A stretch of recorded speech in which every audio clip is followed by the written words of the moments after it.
토요기도회는 제 마음에는 우리 교회 유사들이라고 생각을 하고 지금 말씀을 준비를 하고 또 말씀을 전하고 있는데, 여러분들이 유사예요. 유사가 뭐냐면 중간 리더들인데, 모세에게 하나님이 중간 그 유사들로 천부장과 백부장과 오십부장과 십부장들을 세우셨어요. 초대교회 때는 일곱 집사를 세우셨고 그들을 유사라고 하나님은 표현하시더라고요. 지금 이 자리에 앉아 있는 여러분들이 부평 우리 교회가 세워져 가는 일에 유사인 줄 믿습니다. 예. 우리가 교회를 통해서 하나님께 맡기라라고 이렇게 말씀을 많이 들어요. 오늘도 하나님께 그래서 맡기라 할까 하다가 하나님께 맡기지 못하는 분들이 계셔서 맡기라 하셨기에 우리도 이제는 정말 좀 맡겨보려고 시도를 해요. 맡겨보고 싶습니다. 맡겨보고 싶지 않으신 분 손 들어봐요. 없네. 예, 없어. 예. 근데 막상 그렇게 하려고 하니까 어떻게 맡겨야 하는지, 또 무엇을 맡겨야 하는지, 내가 정말 맡긴 것이 맞는지 또 확신이 서지 않고 고민이 많아질 때가 있어요. 또 맡긴다는 건 또 어떻게 하는 것인가. 또한 실제로 맡긴다라고 나는 고백을 했고 기도를 했는데 내 마음은 여전히 불안하고 잘 안 되어질 때가 참 많은 것이 사실이에요. 그제서야 우리가 알게 되죠. 이제 결코 쉬운 일이 아니구나. 방송실 집중 좀 해봐. 응? 다른 거 하지 말고 집중을 해봐. 뭐 사람이 바뀌어도 그렇구나. 집중을 해. 쉬운 일이 아니구나. 여러분 이런 마음 들은 적이 있어요, 없어요? 토요기도에는 저의 솔직한 마음을 지금 맨날 내놓고 있어요. 지금 제가 씨름했던 거, 목회 30년 가까이 하면서 성도들이 막 그냥 고민했던 거, 이거 다 녹아내고 있는 건데, 물론 누구나 할 수 없는 건 아니지만 처음에는 결코 이게 단순하지는 않습니다. 그런데 천천히 하나하나 살펴보면 이게 맡긴다는 거구나, 이렇게 해서 맡겨지는 거구나 이 하는 순간이 분명히 찾아옵니다. 만나게 되어집니다. 그리고 정말 맡기게 되면 놀라운 은혜를 경험하게 되어지죠. 하나님의 일하심을 보게 되고, 그리고 무엇보다 이 맡기는 일 때문에 내가 바뀌어지는 거예요. 삶이 달라지고 새로운 인생을 살아가게 되는 은혜를 우리가 누리게 되어집니다. 그래서 맡긴다는 것이 사실 우리에게는 참 좋은 것이거든요. 성경에는 우리에게 꼭 맡기라고 하신 세 가지가 나와요. 뭐 여러 가지가 있는데 범주로 따지면 첫 번째는 인생의 길, 이 길이라고 했지만 너의 행사를 여호와께 맡겨라. 너의 길을 맡겨라. 같은 말이에요. 행사나 길이나. 그 두 번째는 너희 짐을 맡겨라. 너희 염려를 맡겨라. 짐이니까 염려지. 염려하는 것이 우리의 짐이죠. 그리고 세 번째는 너의 원수를 맡겨라. 이렇게 세 가지 부류로 이렇게 살펴볼 수 있어요. 그리고 어느 순간 멈춰서서 이 부분은 내가 주님께 맡기지 않게 되면 어렵겠구나라고 하는 것을 우리가 인식할 때도 있어요. 우리가 신앙생활 하다 보면 오늘은 그 부분들을 하나하나 함께 좀 살펴보려고 해요. 물론 저도 모든 걸 아는 사람은 아니지만 적어도 이 말씀을 듣다 보면, 오늘 이 말씀을 함께 나누다 보면 이게 맡기는 거구나 라고 하는 분명히 한 가지 이상은 깨닫게 될 줄로 믿습니다. 이렇게 얘기하는데도 못 깨달으면 인간도 아닌 거죠. 뭐 사람인 거지. 그죠? 첫 번째는 길을 맡긴다는 것, 행사를 맡긴다라고 하는 것.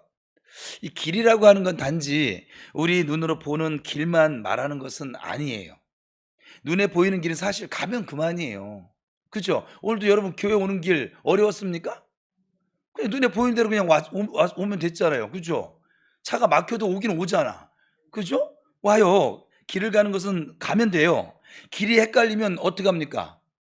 요즘은 내비 때문에 안 하지만 저희 예전에는 다 지도 펼쳐놓고 목적지 정해놓고 몇 번 국도를 타고 가다가 사거리에서 좌회전해 가 이런 거 다 정해놓고 갔었거든요.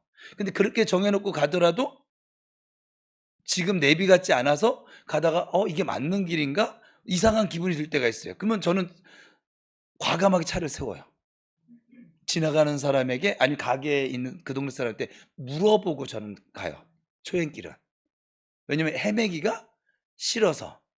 근데 어쨌거나 그렇게 물어보면 되고 또 요즘 같으면 내비게이션 찍으면 돼요. 길 잘못 들어서면 또 거기서 가장 가까운 길 또 알려주니까. 그쵸? 근데 우리에게 문제는 뭐예요?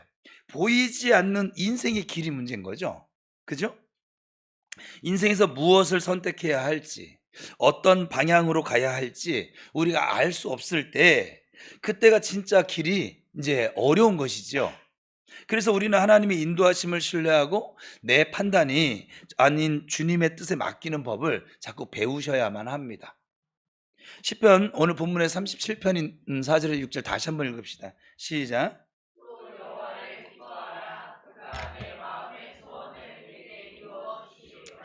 내 길을 여호와께 맡기라. 그를 의지하면 그가 이루시고 내 의를 빛같이 나타내시며 내 공의를 정오의 빛같이 하시리로다. 이어서 잠언 16장 3절이에요. 시작.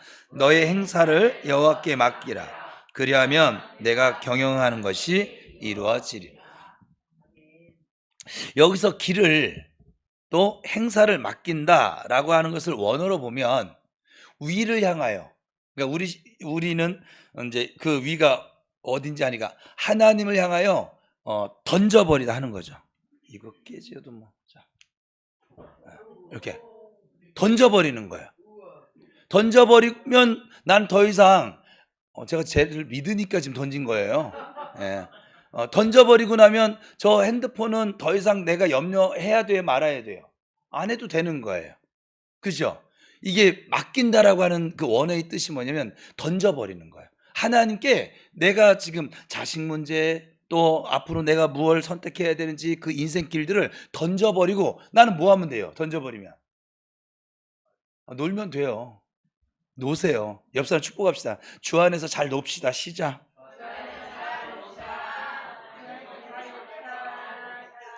너무 인상 쓰지 말고 심각해지지 말고, 예?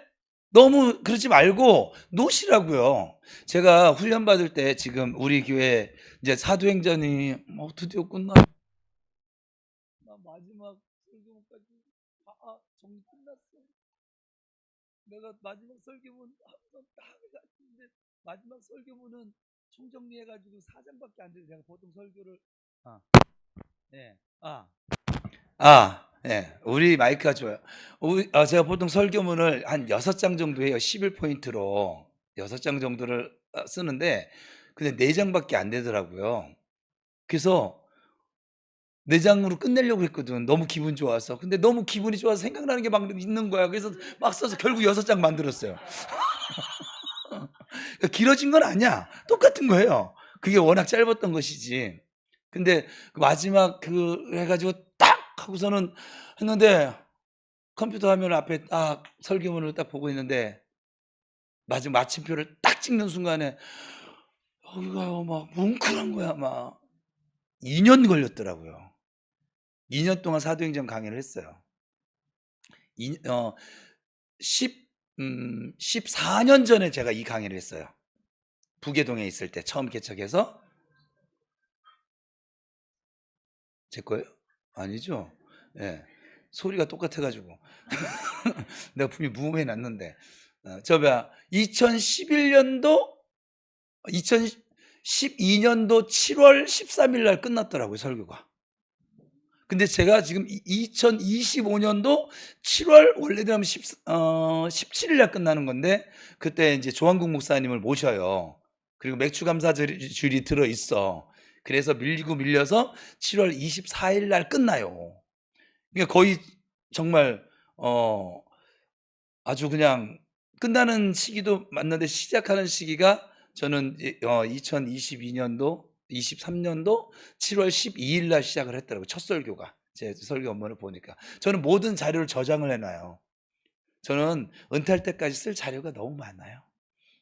근데 그렇게 해서 끝내는데 제가 왜 감격스러웠냐면 이제 사도행전이 끝나고 진짜 사도행전이 우리 교회에 펼쳐지겠구나. 그러려고 이걸 지금 하신 것이니까. 그래서 주님이 자꾸 사도행전 빨리 끝내, 빨리 끝내. 그러시는구나. 우리 교회가 머지 않았어요. 여러분 기도하세요. 예배당 이전을 위해서 지금 여기는 공간이 좀 좁기는 해요. 지금 공간이 좁아서 뭐 이걸 버리고 뭐 일자 의자를 또 돈 들여서 지금 한다. 뭐 밑에다 테레비를 설치한다. 해간 이러고 있어요 지금. 예배당 이전을 위해서 기도하세요. 네, 꼭 기도하셔야 됩니다. 기도도 하고 또 우리 마음도 좀 모읍시다. 그래서 하나님께서 지금 때가 다 되어져 가서 그래서 지금 이렇게 일을 진행하시나 봐요. 어쨌거나 근데 2년 반 전에 처음 시작할 때 하나님이 저에게 계속 말씀하시던 게 하나 있었어요. 아버지 그러면 저는 무엇 할까요? 우리 사역할 때 저는 제가 어떻게 했으면 좋겠어요. 근데 그때 주님이 제일 저한테 하신 말씀이 많이 반복해서 하신 말씀이 뭐냐면 놀아. 저보고 놀래요. 그리고 맨날 제자 훈련시키고 맨날 밤새게 만들고 맨날 단양 가게 만들고 막 약간 제가 지금 체력이 이제 바닥이 날 정도. 그들이 나중에는 아버지 놀라면서요. 작년이구나. 작년 여름에 이맘때네. 여름 휴가를 가서 이제 좀 쉬자고 저기 거제도까지 갔는데 저한테 갑자기 그냥 막 태풍을 그 거제도에 몰아주셔가지고 우리 집사람하고 밤새도록 천둥치고 아 이게 태풍이구나 처음 경험했어요. 그 해안가에서 태풍을 만나니까 진짜 겁나더라고요. 막 밤새 막 치고 바다 다 뒤집어지고 막 그거를 생 라이브로 보고 있으니까는 정말 아 여기 사람들은 우리 도심지 사람들은 태풍 잘 모르는 거예요. 그러고 했더니 아버지 이렇게 태풍을 보내시면 저 어떻게 여기서 놀아요? 그랬더니 단양 가서 놀아. 그래서 휴가의 절반을 단양을 또 갔잖아요. 단양을 가가지고선 거기서 마늘 뭐 하고 이렇게 놀고 있었어요. 그랬더니 아버지 이게 노는 거 이게 정 목사는 이게 노는 거잖아. 성도들과 함께 하는 게. 내가 여러분들 진짜 그렇게 좋아하나 봐요. 저분이 성도들과 정 목사는 함께하는 것이 노는 것이라고 말씀하셔서 내가 반박을 못하고 네 하고 단양을 올라간 거예요. 그게 휴가 포기하고. 근데 그게 휴가지 뭐. 그래서 하나님이 저한테 계속 뭐라고 했냐면 놀아. 주님께 모든 걸 다 맡겨버리면요 놀 수 있어요. 주님께 맡겼다고 기도를 해놓고 내가 다 일일이 막 그냥 이 A부터 B, C 해가지고 A-1, A-2 뭐 해가지고 뭐 논문 쓰세요? 여러분? 삶을? 어떠세요? 정간사님 요즘 저 레포트 쓰냐고 아주 고생 되게 했는데 어떻게 삶을 리포트 쓰는 식으로 삽니까? 우리가 논문 쓰듯이 살고 있는 거예요. 너무 하나하나 세세하게 다 신경 써가면서. 그래서 우리는 주님께 맡겼대. 내가 대화 나눠보면 상담해 보면 주님께 좀 맡기세요. 저 맡겼어요 목사님. 맡기긴 뭘 맡겨요. 모든 짐 다 끌어안고 있는데 모든 내 인생길 다 끌어안고 있는데 내 자녀 앞길도 내가 다 끌어안고 너무 또 신랄하게 얘기했나 보다. 맡기지 못하는 거예요. 다시 한번 얘기했는데 맡긴다는 것은 그 뜻이 뭐냐면 하나님을 향해 던져버린다고. 던져버리고 나면 제가 지금 저 핸드폰을 가지려면 지금 이 자리에서 만질 수 있어요? 없어요? 없어요. 누가? 그 옆에 있는 사람 누군가 나에게 저거를 가져다 줘야지 내가 다시 핸드폰을 내 손에 쥘 수 있어요. 그죠? 하나님께 던져버린 문제 하나님이 다시 풀어서 나에게 안겨다 줄 때까지 내버려 두라고요. 그냥 기도하라고. 우리는 토했던 걸 다시 이게 집어먹는 그 아주 그냥 어리석은 삶을 살고 있는데 맡기시기 바랍니다. 옆 사람 축복합시다. 하나님께 던져버립시다. 시작.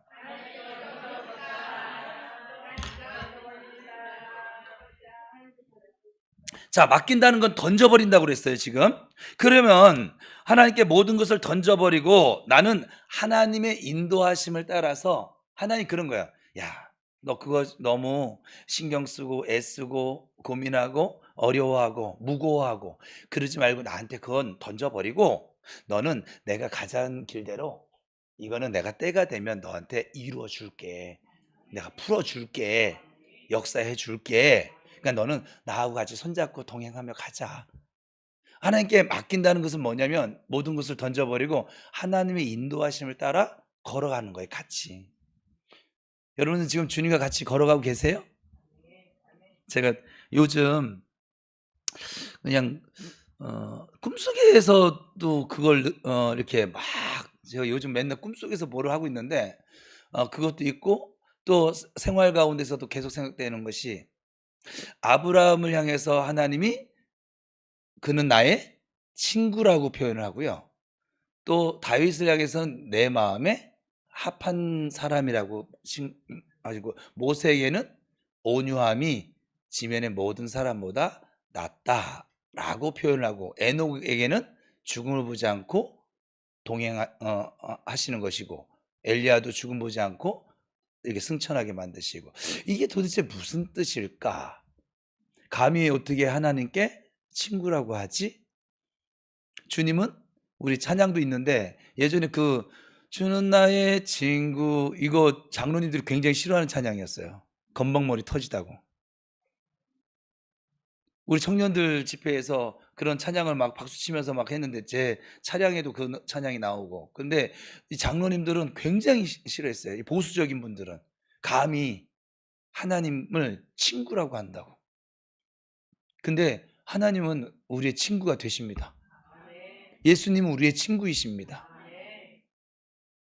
우리는 꼭 하나님 앞에 갈 때 대통령 앞에 가듯이 그냥 이렇게 딱 정자세하고 이것만 생각하는데, 그래서 기도가 어려운 거예요.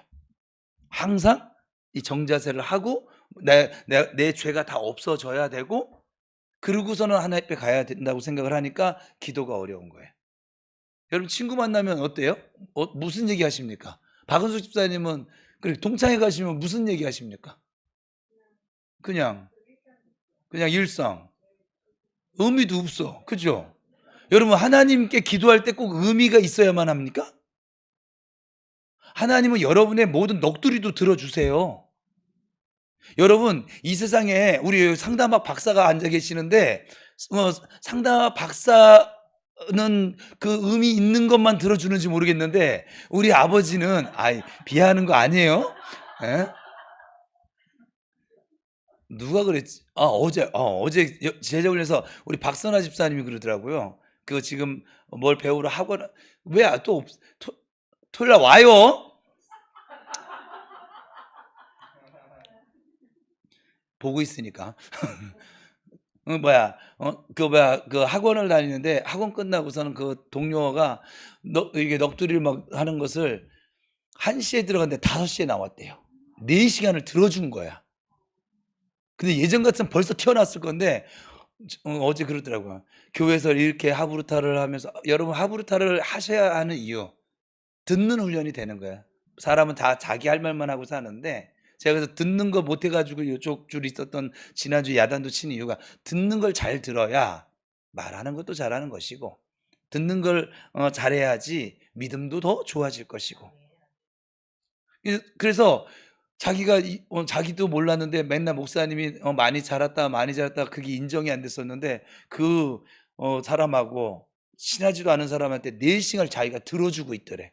그게 감격을 받았어요. 하나님은 여러분들이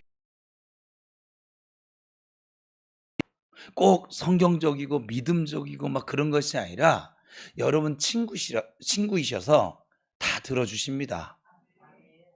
가다가, 아버지 저 꽃은 왜 저렇게 예뻐요? 기도예요. 그게 기도가 하나님과 소통하는 것인데, 쉬지 말고 기도할 방법은 우리에게 없어요. 우리 식의 사고로 가지면 직장 다니지 마세요. 그리고 두 번째, 잠을 자지 마세요. 24시간 쉬지 말고 기도해야 되는데 잠자는 건 쉬는 거 아닙니까? 주님을 생각함으로 살아가는 모든 날들이, 모든 시간들이 기도인 것이에요. 그 가운데 정해놓고 기도하는 것도 필요하고, 그러나 주님께 모든 걸 맡겨버리고 하나님 인도하심을 받는다는 건 순간순간 계속 하나님께 그냥 걸어가는 거예요.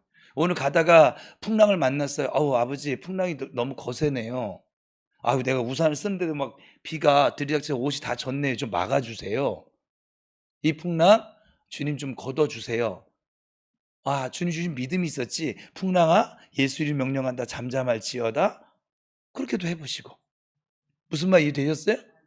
이게 그냥 순간순간 하나님의 인도하심을 따라 같이 동행해 보세요. 꼭 막 우리가 생각하는 그 거룩 있잖아요. 그냥 거룩. 그게 거룩이 아니라 하나님과 함께하는 모든 날, 모든 장소가 다 거룩한 장소고 거룩한 시간이고 거룩한 일인 거예요. 하나님 여러분과 함께하고 계십니다. 그럼 하나님은 무엇으로 우리를 인도하고 계실까요? 하나의 인도를 같이 따라가는 것이 지금 길을 막힌다는 것인데, 감동을 통해서 말씀하세요. 감동받게. 아무것도 아닌데, 별것도 아닌데. 나는 강아지 산책 훈련시키는 거 하다가 감동받아서 그 강영 요즘은 안 나오시는데 강영 나오시는 그 프로그램에 그 개 훈련시키는 개선시키는 그 프로그램 봤다가 아버지 저는 그렇게 감동이 왔어요. 지금 저 개가 하는 행동이 우리가 하는 행동이죠.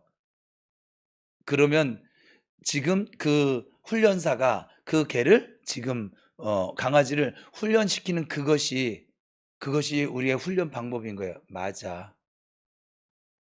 여러분을 개 취급한 게 아니에요. 제 얘기를 했어요. 제 얘기를. 맞아. 그 안에 개의 본성을 죽이고 주인의 말에 순종해서 순종하지 않는 개는 같이 동행을 안 하거든요. 지멋대로 가거든요. 막 옆에 사람 막 짖고. 근데 그거를 훈련시키는 거예요. 산책 중에. 근데 산책시킬 때 가려고 하면 목을 탁 당기고 그럼 개 입장에서 얼마나 왜 이래? 예전에 안 하던 것을 하시네? 네, 그 뭐 개 표정 같았어요? 진짜 개 표정 같았었나 보네, 반응이. 근데 그걸 보다가 제가 감동이 온 거예요. 감동이 와서 그렇게 했더니 맞다고 해서 제가 지금 또 그 강아지가 주인과 동행하는 법을 배울 때까지 계속적으로 반복을 시킵니다. 여러분들이 지금 맡기지 못하는 그 습성을, 여러분이 주인처럼 살아가려고 하는 그 습성을 하나님이 바꾸시기 위해서 때로는 감동으로 말씀하시고, 또 어떤 상황을 만나게 해서 어쩔 수 없는 상황을 만나게 하셔서 그렇게 말씀을 인도하시고, 또 때로는 어떤 내가 예기치 않았던, 얘기가 되어졌던 얘기가 안 되어졌던 그 사람들을 통해서도 그렇게 인도를 하십니다. 또한 가장 명확한 방법은 뭐냐면 바로 말씀입니다. 예수님이 내가 곧 길이요 진리요 생명이다 하신 말씀처럼 그분의 말씀 자체가 우리의 길이 되는 거예요. 그 자체가. 예수님은 지금 눈에 보이지 않지만 성경을 눈에 펼치면 바로 그분의 말씀이 우리 앞에 지금 놓여져 있어요. 말씀은 우리 발에 등불이 되고 우리가 가는 길에 빛이 되어집니다. 그러기에 인생길이 좀 막막할 때는 좀 말씀을 펼쳐야만 합니다. 그 말씀 속에서 길을 찾으셔야만 합니다. 저는 말씀을 읊조리며 이렇게 살아가거든요. 저는 암송을 한 적이 없어요. 신대원 입시 시험 치를 때 암송 딱 한 번 해봤어요. 암송을 하지 않는데 근데 길 가다가 읊조려져요. 그냥 읊조려져요. 그러면 그 말씀이 실제 상황 속에서 어떻게 경험이 되어지는지를 깨닫게 되어집니다. 이걸 저는 씨름한다 라고 표현을 하는 거예요. 말씀을 상고한다. 듣기만 하는 것이 아니라, 예를 들어 얼마 전 말씀이, 제가 요즘 이제 이 말씀에 꽂혔는데 한번 읽어볼까요? 10장 31절 시작.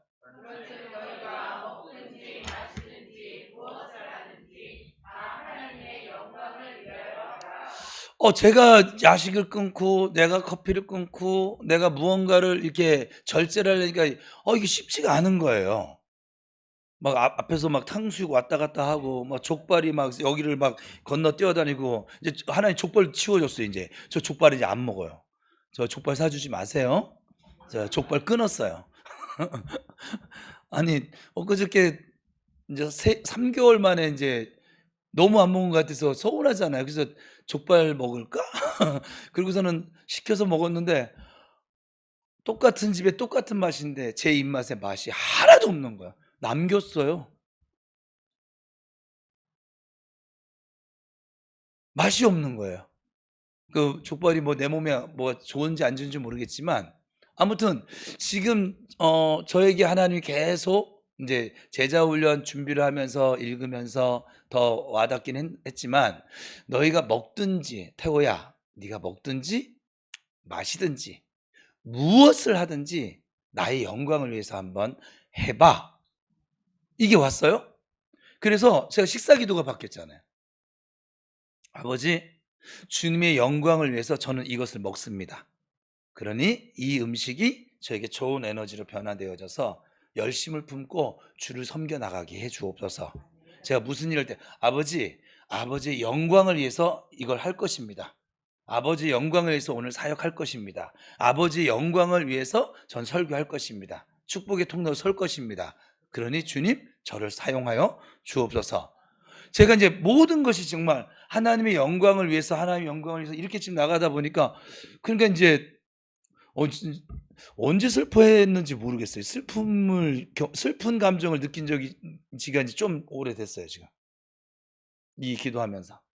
하나님 영광을 위해서 살아보니까 풍랑을 만났는데 슬프지 않아요. 아버지, 이 풍랑을 통해서 하나님의 영광을 보게 해주세요. 하나님의 영광을 나타나게 해주세요. 제가 지금 몸이 썩 좋지 않아요. 썩 좋지 않아가지고 지금 풀리오사에 내가 회원이 돼가지고 지금 뭐 다리에, 허벅지에, 이 손목에 지금 막 여러분 치료하고 다니죠. 저 진짜 나를 만져주는 사람이 없어. 그 기계를 의존을 해야 돼요. 응? 그래서 근데 어쨌거나 막 그렇게 하고 다니는데, 그럼에도 불구하고 저에게 육체에 가시도 있어요. 아버지, 이거는 왜 안 고쳐주세요? 근데 저한테 감동을 줘서 이건 저의 육체의 가시예요. 그래. 정 목사에게 육체의 가시로 남겨둔 거야. 제가 가시를 안 남겨두면 교만해지겠군요. 그래. 육체의 가시는 좋은 거예요. 그 육체의 가시가 없어지면 우리는 하나님을 더 잘 섬길 것 같지만 아니, 교만해져서 넘어집니다. 바울에게도 육체의 가시가 없었더라면 우리가 아는 바울로 인생을 마치지 않았을지도 몰라요. 그에게 육체의 가시가 있었기 때문에 여전히 인생을 마감하는 그 순간까지 하나님을 의지하며 살아가는 위대한 사도로 남을 수 있었던 거예요. 그래서 제가 지금 육체의 가시도 감사해요. 내 기도에 응답하지 않은 것도 감사해요. 제가 여러분에게 지금 감사 노트 쓰라고 그랬어요. 지금 잘하고 계시죠? 감사 노트 쓰지 않고 있는 사람 손 들어봐요. 한 명도 없네. 참 우리 교회는 참 훌륭한 교인들이에요. 하여간 맥주 감사 주일날 감사의 대폭발이 한번 우리 일으켜 봅시다. 그래서 하나님께서 이 말씀을 통해서 이렇게 나타내는데, 그래서 기도부터 바꾸고 순간순간 마음으로 읊조리면서 지금 지내고 있습니다. 지금도, 오늘도. 그러든지 여러 가지 미션들이 주어졌고 말씀을 읊조리면서 하나님께 엎드렸는데 마음이 계속 불편하고 그 미션들이 막 부담스럽게 다가올 때도 있었단 말이에요. 그때 문득 이런 생각이 드는 것이죠. 주님의 말씀대로 사는 것이 내가 걸어가는 길인데 지금은 내가 하나님의 말씀을 믿는다라고 고백을 하면서 따로 걷고 있구나. 말씀 따로, 내 삶 따로. 그걸 발견하게 되어졌고, 순간순간 이 상황 속에서 하나님의 영광을 위해서 그 말씀대로 한번 살아보자. 되고 안 되고는 그 다음 차원이고 살아보자. 옆 사람 축복합시다. 하나님 말씀대로 한번 살아보자. 시작.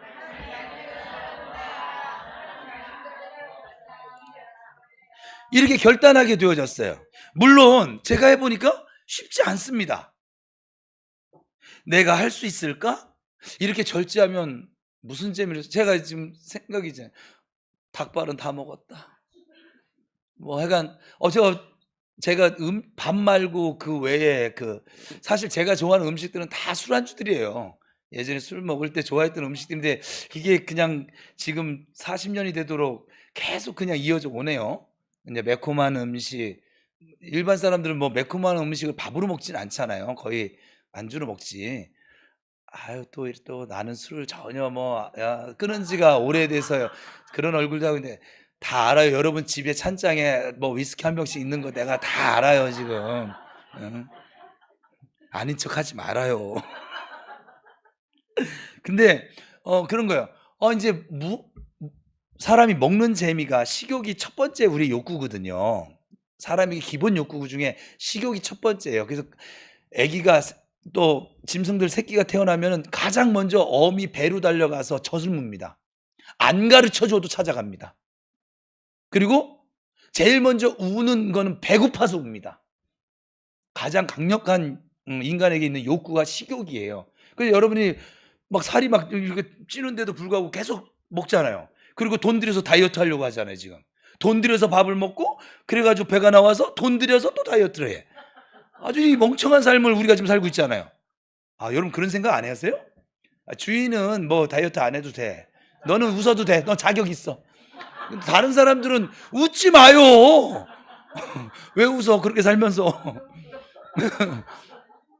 근데 이 식욕을 절제하며 살아간다면 가는 것이 무슨 재미로 살까? 막 이런 생각도 막 들어오는. 저 그냥 솔직한 거예요. 그냥 목사라고 거룩한 척하지 않고 솔직하게 얘기하는 거예요. 맨 처음에 이거 할 때는 나 그냥 요즘 나를 다른 사람 비만스럽다, 뚱뚱하다 이렇게 보지 않거든요. 제가 뚱뚱합니까? 예. 이 박은수 집사님 이따 끝나고 내가 맛있는 거 줄게요. 내가 뚱뚱합니까? 참 진짜 뚱뚱하다는 생각을 제가 하지 않거든요. 그냥 나 정도면 뭐 준수하지 뭐 이 키에 뭐 이 정도 뭐 그리고 내 나이에 뭐 요 정도 배 인격이지 뭐 이러면서 막 합리화시켜가면서 살아왔는데 그거를 자꾸 끊으라고 하니까 그 좋아하는 커피도 끊으라고 하고 야식도 끊으 그리고 좀 순차적으로 끊으라고 하시지 아버지도. 야식 끊어 가지고 야식 끊는 것도 어려운데 거기다 커피까지 끊으라고 하니까 제가 금단 현상이 오잖아요 막 이렇게. 근데 이걸 어떻게 할 수 있을까? 무슨 재미로 살까? 막 이런 생각이 걱정도 뭐 되어졌죠. 하지만 좀 내가 손해 보더라도 말씀대로 순종하고자 하는 그 결심이 바로 맡기는 것이 바로 첫걸음인 것이죠. 그리고 그 결단의 순간을 하나님께서 너무 기뻐하셨어요. 결심을 하고 기도부터 바꾸고 순간순간 말씀을 앞세우고 나가니까 놀랍게도 지금은 막 평안이 찾아오죠. 우리 교회는 문제가 있을까요? 없을까요? 없을 것 같아요? 이분들이 믿음이 너무 기특한 생각으로 예수를 믿고 있는데 기특한 생각대로 유 목사님 오셔서 그랬잖아요. 기특한 생각 하지 마요. 말씀대로 믿으세요. 문제가 없는 사람은 단 한 사람도 없고 문제 없는 교회도 지상교회 한 교회도 없습니다. 문제 없는 가정도 없습니다. 문제 없는 사업장도 없습니다. 문제가 있기 마련이에요. 우리 교회도 문제가 있어요. 저를 자꾸 신경 쓰게 만드는 일도 나타나지고 전화도 받고 막 상황도 만나고 그럼에도 불구하고 제 마음이 불안하냐? 하나도 안 불안해요.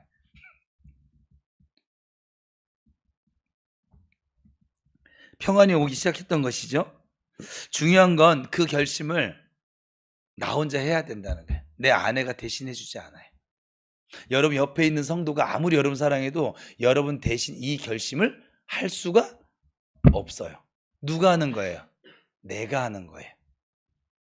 누가 설득해서가 아니라 말씀 앞에서 내가 스스로 결정하는 거예요. 난 주님께 다 던져버릴 거야. 그래야 하나님 앞에서도 믿음이 온전하게 설 수가 있는 것이죠. 그래서 결심했습니다. 오늘 나는 하나님의 영광을 위해서 몸을 관리할 거야. 맨 처음엔 살 뺄 생각은 없었어요. 그냥 끊으라니까 끊은 거예요. 근데 이 살이 조금 빠지니까 이제 괜찮은데? 그래서 지금은 살을 좀 빼보려고요. 지금 뭐 몇 킬로인지 모르는데 저울 갖다 주신다 그러니까 재보고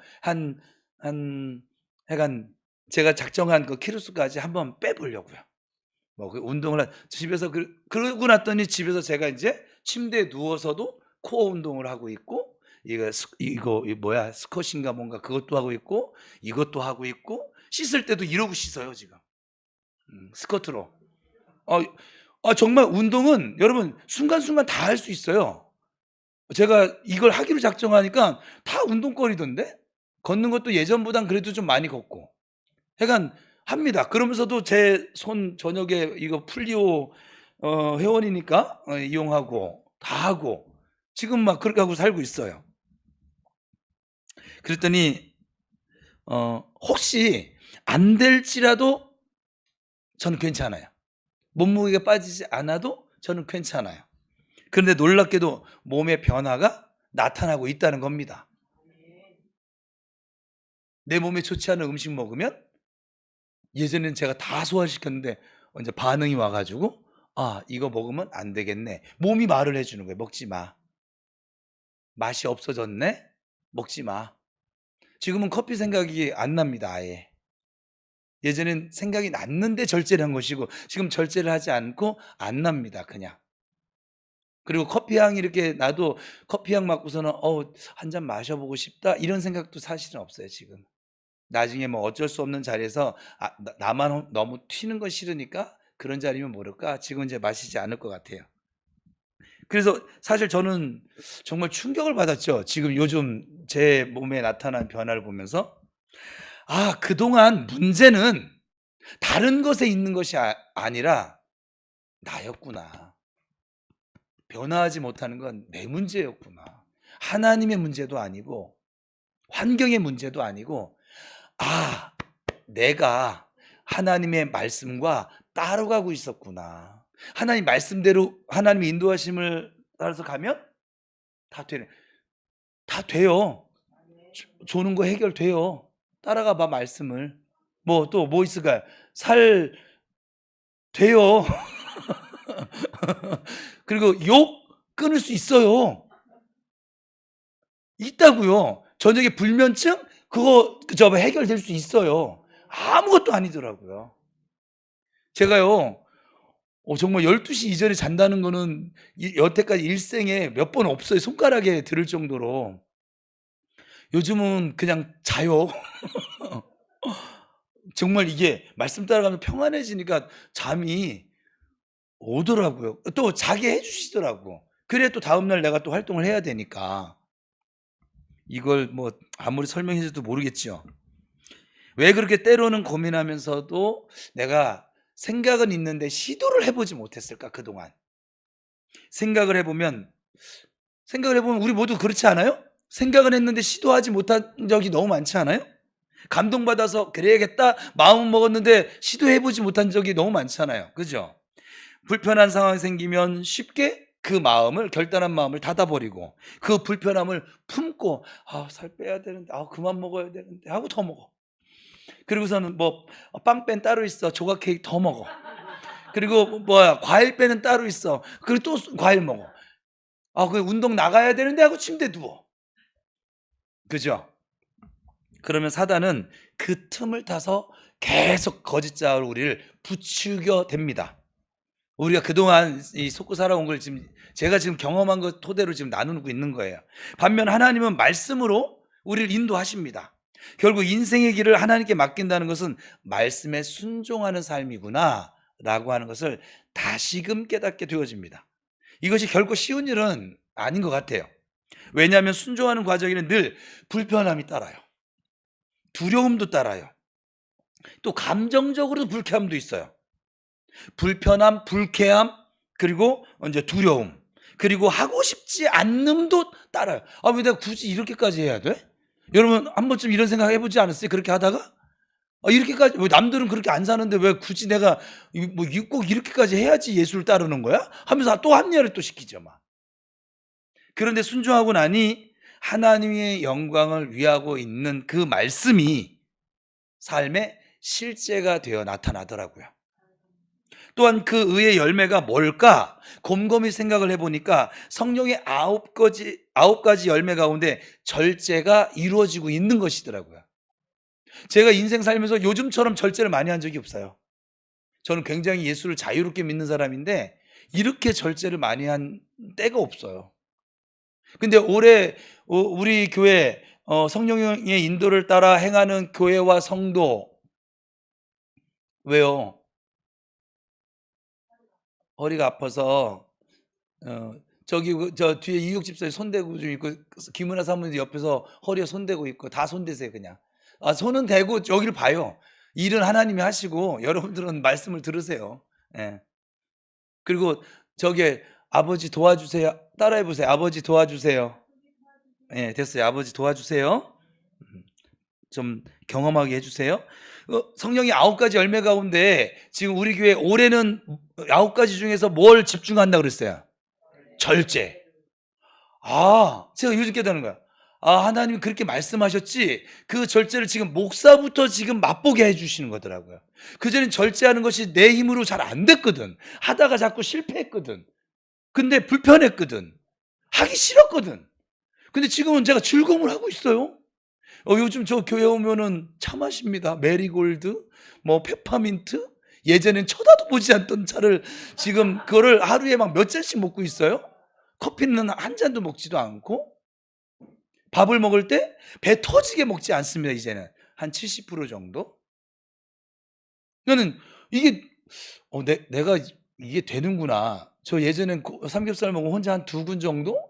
배가 좀 이렇게 불러야지 애가 멈추고, 거기다가 좀 모자란다 싶으면 콜라를 이제 피트병으로 이제 뭐 먹을 때도 있고 막 이렇게 했었었는데, 지금은 그런 것이 하나도 없어졌어요. 신기한 것 같아요. 지금 돌아보니까 절제를 하다 보니까 절제의 열매를 지금 맺고 있는 것이지요. 여러분들도 할 수 있어요. 제가 했잖아. 나처럼 승질머리 더러운 사람도 했는데 여러분들은 저보다 훨씬 더 훌륭하잖아요.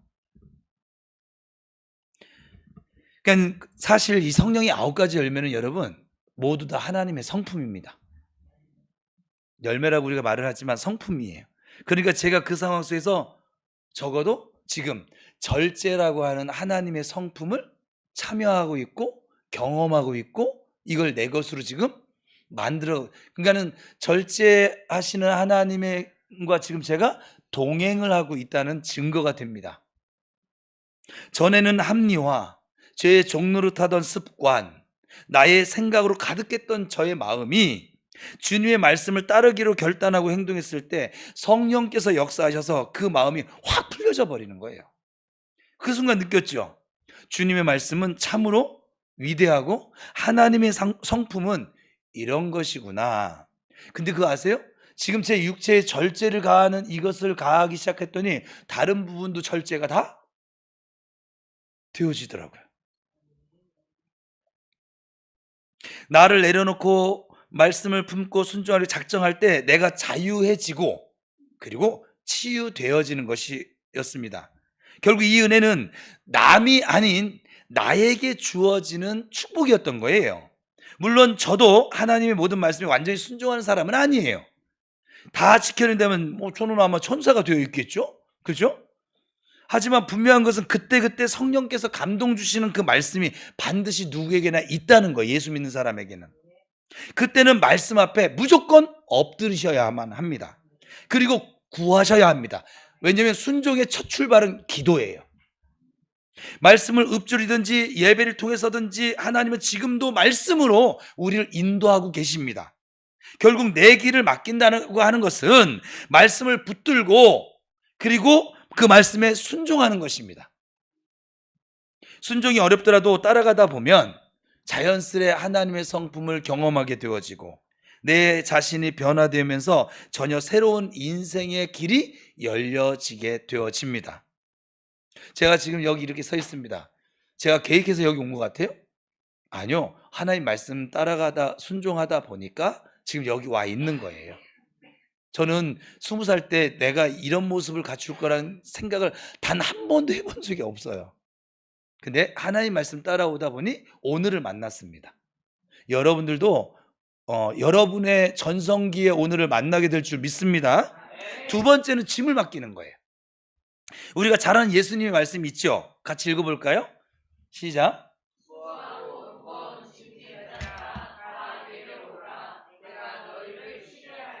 근데 정작 이 많은 사람들이, 많은 성도들이 이 쉼을 누리지 못하고 있어요.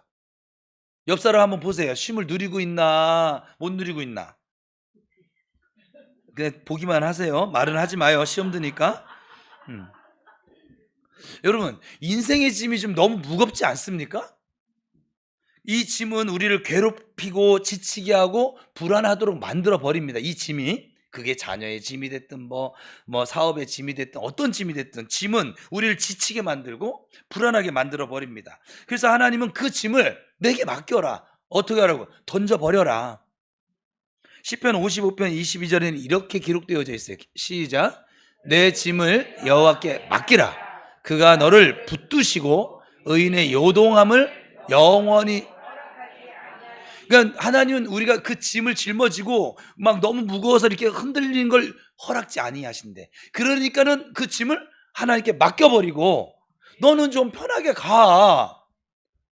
지금 이 얘기를 하시는 거예요. 짐이란 단순히 어떤 의무나 어떤 일만을 말하는 것이 아니에요. 나를 무겁게 만드는 것, 염려죠. 걱정이죠. 불편하고 부담이 되는 것, 그것 모든 것들이 짐입니다. 예를 들어 집에서 삼시세끼 밥을 차리는 일이 어떤 날은 기쁨이 될 수도 있어요. 근데 어떤 날은 너무나 큰 부담이 될 수도 있어요. 결국 짐이라고 하는 것은 내 마음이 버거워하는 거예요. 그 자체가 버거운 것이 아니라. 교회 봉사하는 것도 여러분 은혜 받았을 때 어때요? 막 더 못해서 우리 또 박은수 집사님이 이분은 나하고 친구거든. 그래서 내가 이렇게 얘기해도 시험이 안 들어. 그래서 얘기 좀. 저분이 그런 거야. 목사님 난 이것도 하고 싶고 저것도 하고 싶고. 기특한 생각을 자주 해. 나는 기특한 생각을 안 했으면 좋겠는데 기특한 생각을 자주 해가지고 그래서 목사가 한 날은 안 되겠어서 좀 절제를 시켰어요. 그런데도 그냥 하고 싶단 말이에요. 그리고 나중에 그 일을 하면서 힘들어. 막 힘든 거야 이제. 왜? 버거워. 내가 하고 싶은 것과 내가 할 수 있는 것은 분명히 차이가 있어요. 이게 같으면 제일 좋아. 근데 차이가 있어요. 그죠? 여러분 기특한 생각대로 하지 말고 믿음대로 말씀대로 하세요. 다시 한번 부탁합니다. 그래서 내가 은혜를 받을 때는 막 모든 걸 다 할 수 있을 것 같은 그 마음이 있는데 내가 이제 좀 그 은혜가 좀 떨어지면 어때요? 자기가 한다고 누가 하라고 했나? 그러면 부담돼. 그래요, 안 그래요?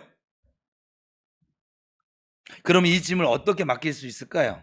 어느 날 한 성도님께서 저한테 이제 연락을 주셨어요.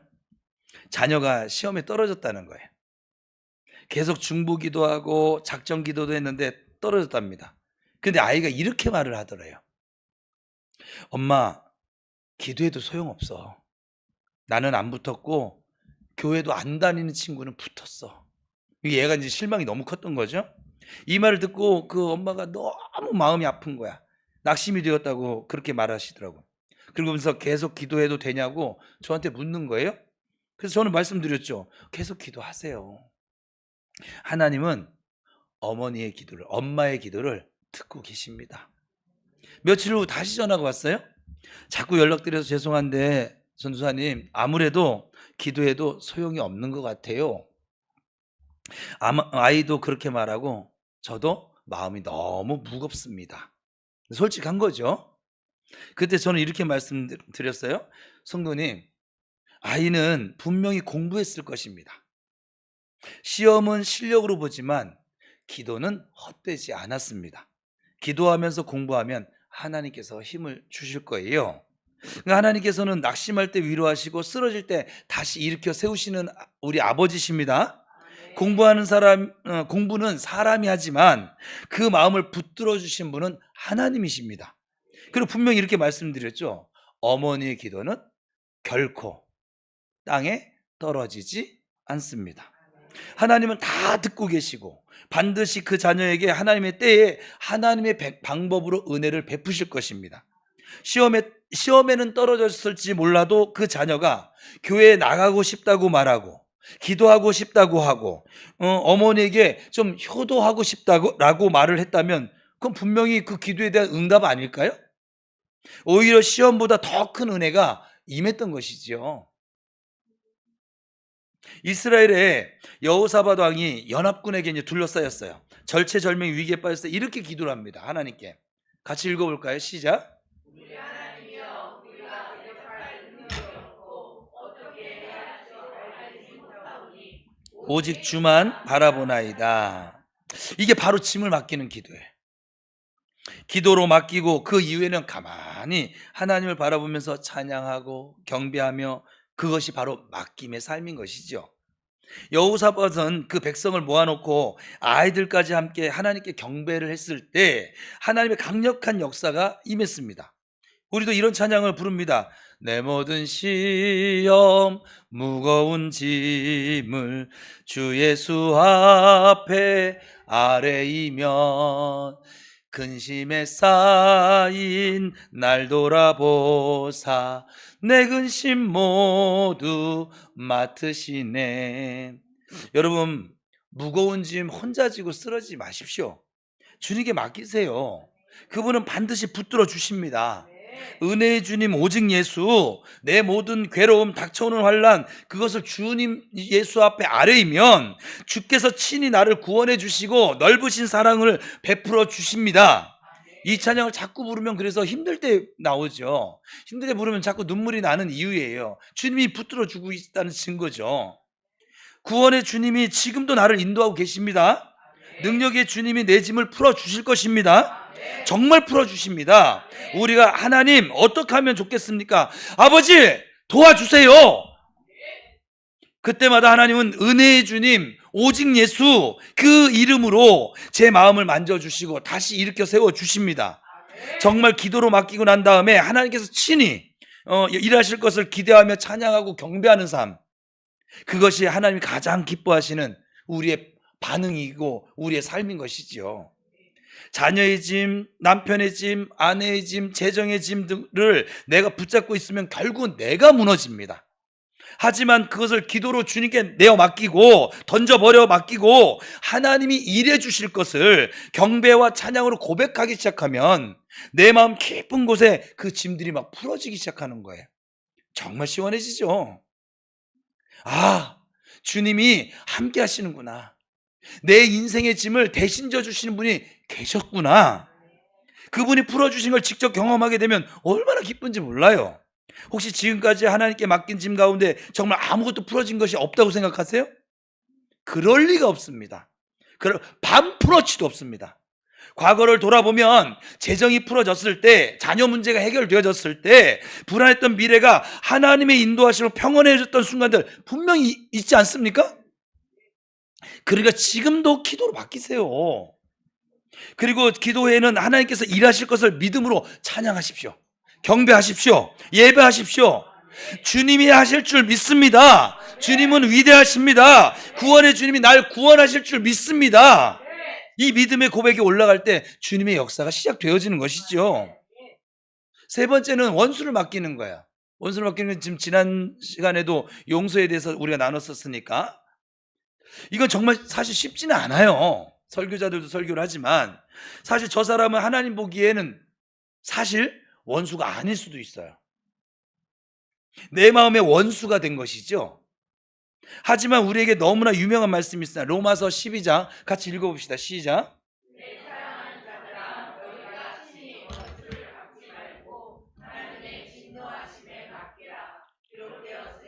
원수 갚는 것이 내게 있으니 내가 갚으리라. 주께서 말씀하시니라.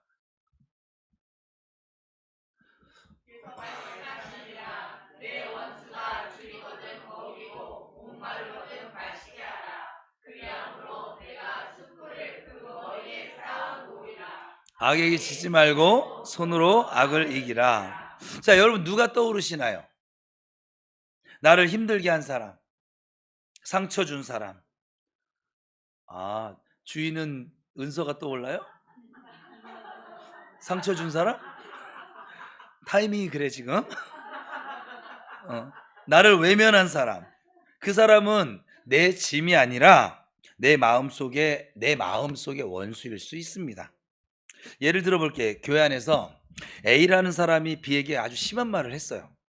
그 말을 들은 B는 마음에 막 상처를 입고 시험에 빠졌고, 그럼 어떻게 반응하게 될까요? 중간에서 막 해결해 보려고 하고, 막 때론 막 전화를 해서 조율하려고도 막 시도를 합니다. 실제로 그런 적도 있었고, 그건 좀 지나친 것 같습니다 라고 하면서 정중히 좀 이렇게 달래도 보기도 하고. 근데 문제는 내 안에 이미 그 사람에 대한 판단과 정죄가 자리 잡고 있어졌거든요. 겉으로는 중재하는 것처럼 보여질지라도 내 안에서는 은근히 원수를 막 갖고 있는 것이에요. 직접적으로 화를 내지 않아도 마음으로 미워하고 무시하고 또 점점 마음을 멀어지게 만드는 것, 그것도 원수를 갚는 행위라는 것을 저는 뒤늦게 깨달았어요. 겉으로는 저 괜찮아요, 그러면서 원수 다 갚아요. 그냥 말로 계속. 혹시 여러분도 은연중에 누군가에게 원수 갖고 있는 마음이 있지는 않을까요? 이 마음이 어떤 마음이냐면 내가 그렇게 생각하는 사람인데 누군가 하나가 또 이제 그 사람에 대해서 조금 안 좋은 소리 했을 때 "거 봐. 그전에 그 사람이 이게 다 원수 갚는 거라고요. 대놓고선 막 그냥 뺨 때리지 않지만 그 마음 주님께 맡기셔야 합니다. 제가 깨달은 것은 이것이죠. 때로는 겉으로 심한 말을 한 사람이 실제로 더 불편한 마음을 품고 있었던 것이에요. 제가 목회를 하다 보니까 잘해주고 싶은데 우리가 표현이 한국 사람들이 좀 특히 외국 사람들은 그래도 표현을 자유롭게 하는데 표현이 서툴러서 그렇게 되었을 수도 있고 정말 도와주고 싶은 마음으로 있었었는데 말이 삐뚤어 나갔던 것일 수도 있고 듣는 사람 입장에선 큰 상처가 되었을지 몰라도 그 사람도 자신 안에 있는 상처나 상황 때문에 그렇게밖에는 대응할 수가 없었을 수도 있고 그때 알게 됐죠. 하나님께 맡기면 하나님은 양쪽 다 일하고 계세요.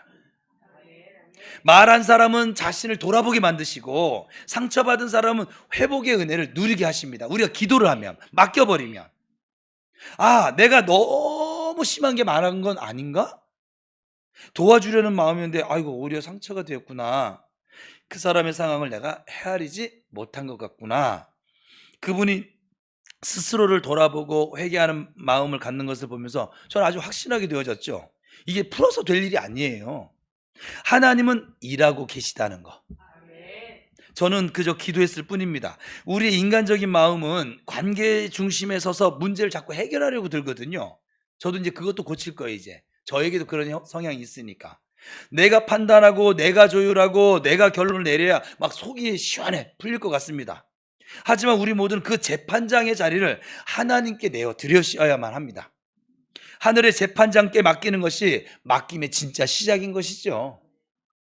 원수는 결국 하나님의 주권 아래 두셔야만 합니다.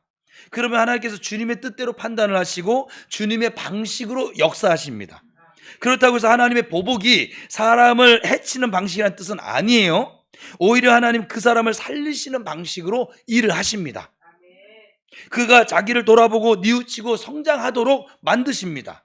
또 상처받은 사람 역시 그 상처는 분명 아팠어요. 아팠지만 그 일들을 통해서 그 상처받은 사람도 스스로 돌아보면서 다듬어져야 할 부분들을 발견하게 만듭니다. 내가 너무 여유가 없었구나. 그래서 두 사람 모두에게 말씀이 이루어지는 것이지요. 같이 읽어봅시다. 시작. 하나님을 사랑하는 자 곧 그의 뜻대로 부르심을 입은 자들에게는 모든 것이 합력하여 선을 이루느니라. 저는 그동안 너무 고백하는 거예요. 자주 재판장이 되려고 했던 것 같습니다. 하지만 이제는 온전히 하나님의 주권에 맡깁니다. 원수를 맡긴다는 것은 결국 나 자신을 부인하는 것이지요. 나 자신을 부인하지 않으면 자꾸 여러분들은 수도 없이 쉴 새 없이 그 재판장의 자리에 자꾸 앉아있는 여러분을 보게 될 거예요. 제가 요즘은 상담을 하면 오늘도 예배 전에 이제 먼 일 때문에 우리 주위가 나쁜 일이 아니니까 그냥 하자. 또 여유가 없어서 시험 들려나? 너도 나 이주희야 하고 살아. 응? 알았지? 이렇게 이제 상담을 했는데 그전 같으면 이렇게 해라고 제가 보통 이렇게 이제 분명한 것에 대해서는 근데 지금은 전혀 그렇지 않아요. 하나님이 그렇게 일을 안 하세요. 오늘도 그래서 너의 마음이 평안한 대로 선택을 해. 그건 너의 선택인 거야. 하나님은 우리에게 자유지를 줬잖아요. 선택권을 줬어요. 기도를 하면 그 대신 저에게 이제 원칙이 하나 있는데 평안이에요. 무언가를 결정할 때 평안한 마음이 주어지면 선택을 하고 교회 일도 마찬가지. 지금 무언가 일을 진행할 때 우리 교회 하브루타 처음 만들 때 성도들이 싫대요. 우리 교회 하브루타 싫다고 하셨었어요. 그런데 그래요? 그럼 나한테 온 감동이 가짜인가? 화를 내는 것이 아니라 그러면 우리 한 달만 기도해 봅시다. 그 기도했어요. 기도를 해도 평안해. 해야겠어. 아버지 이거 안 하기를 원하세요? 안 편해. 하기를 원하세요? 편해. 그래서 한 달 후에 다시 성도들에게 물어봤어요. 반대했던 성도가 목사님 뜻대로 하세요. 그래서 제가 수정시켰잖아요. 목사님 뜻대로 아니라 하나님 뜻대로 하는 거예요. 하나님의 뜻이기 때문에 하는 거예요. 우리 보세요. 우리 하브루타 제일 길 때 3시간 했거든요. 그냥 오후 예배 1시간 깔끔하게 드리는 게 내가 목사가 더 편하지 않을까요? 안 그럴까요? 목사님이 어느 목사님이 막 2시간 3시간 이렇게 성도들 얘기 들어주는 목사님 보셨어요? 물론 제가 중간중간에 하나님 뜻을 나타내긴 하지만, 그러니까 이게 하나님의 우리에게 평안을 주신 그대로 선택은 너의 선택이야. 내가 A로 갔다가 안 돼 봐. 누가 원망 들어요? 내가 왜 그 미친 짓을 내가 왜 합니까? 응?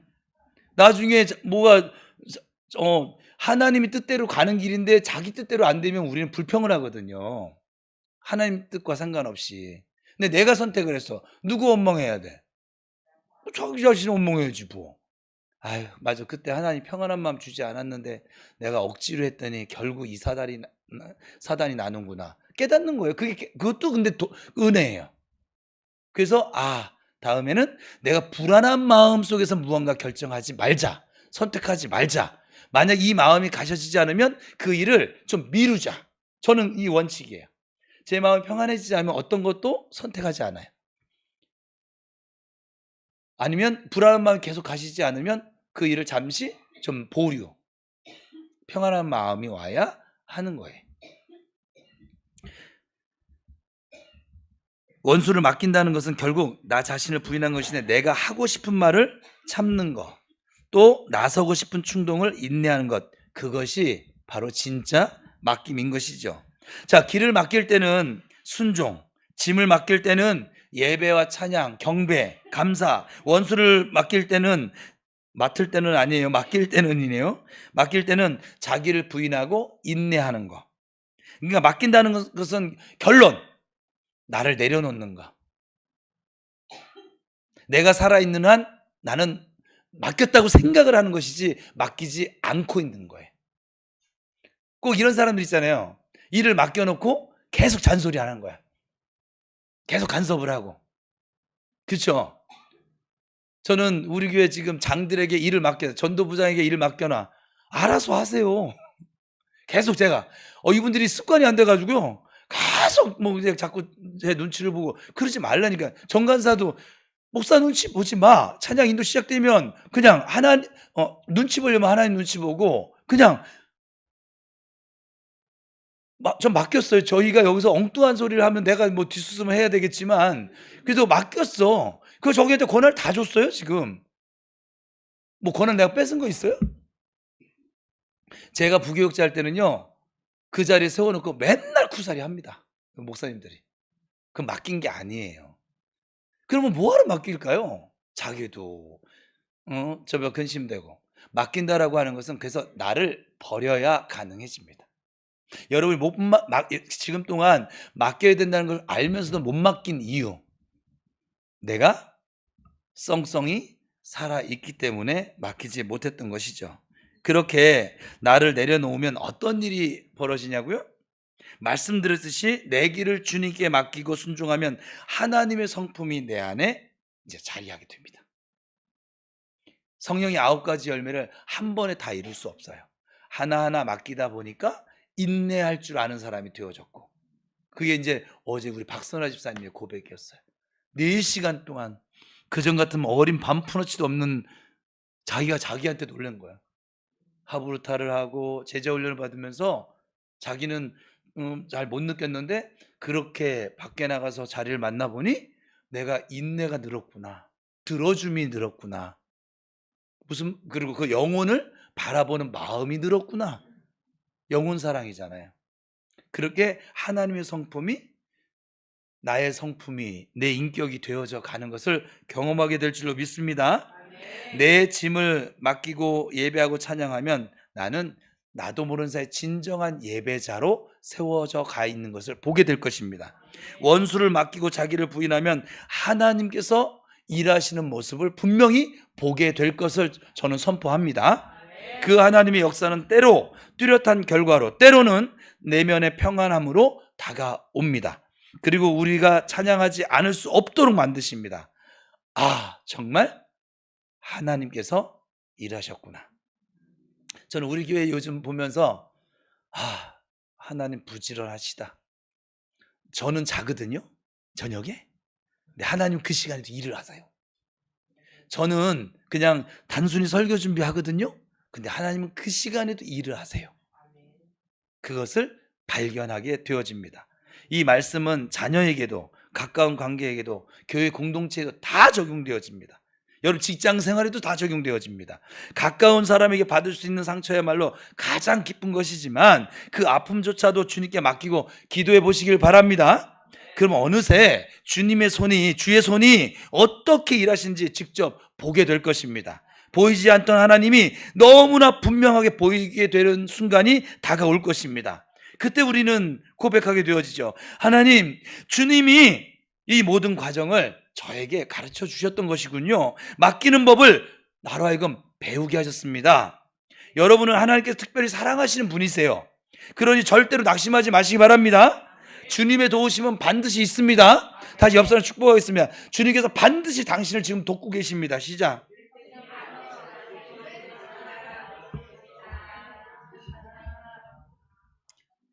다시 한번 축복하겠습니다. 그러니 주님께 맡깁시다. 시작.